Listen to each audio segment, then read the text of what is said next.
qoysas badan oo guryahooda uga soo cararay daruufo ay keeneen abaaraha iyo colaadaha ka jira gobollo ka mid a dalka ayaa xilligan wajahaya xaalad adag oo dhanka nolosha ah. Degmada Daynile ee gobolka Banaadir waxaa ku soo qaxay dad badan oo ay dhulalkoodii ka soo salkicisay colaadda ka jirta gobolka Shabeellaha Hoose ee u dhaxaysay ciidamada dawladda iyo Al-Shabaab.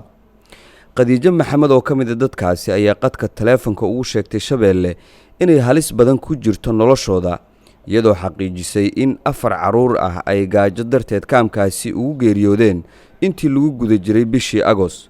wax deeq ah oo cad oo madow oo aan helnay oo aan aragnay lama arko. waa gargaarley waa deganahay, Daynile waa deganahay oo dadka iyaga dhinac walba jira. meeshaan wax gargaara oo la soo gaarsiiyey oo lacaga oo raashin ah oo aan aragnay ma jirto. dadka wax bixinaya yaka ciid ah, ciidna ma dharagto, maantoo dhan biyo ku gur iyo dhulka la qaaya. wax la siiya lama arko. meeshaan cagabarad baa ka jira. hadda 4 cunugaaden dhawato waa la duugay, cagabarad baa loo dhammaaday. caruurtu waxay dhinteen bisha hadda aan ku jirnay dhinteen. qaar dhabarka ka jabay aankee jiro oo goobo yeeshay baahi laaligeed. dad baan dabka shidan, dad baa geedaha mooska cuna, dad baa caleenta cunaya. dadku waa rafaadsan yahay. ninkii maanta yidhi dad baan wax siiyeyna Allah ka cafiyo waa dambaabay. Allah ka cafiyo waa nooga dartay. waxaan madaxdu waa nooga daray.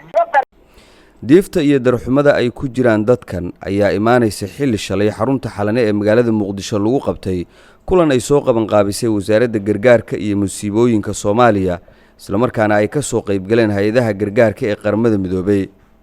waxaa diiradda lagu saaray abaaraha soo noqnoqday ee Soomaaliya iyo xaaladda cunno yari ee ay wajahayaan dadka ay saameeyeen abaarahaasi. wasiirka gargaarka iyo musiibooyinka Soomaaliya Xamse Siciid Xamse ayaa ka hadlay halkaasi.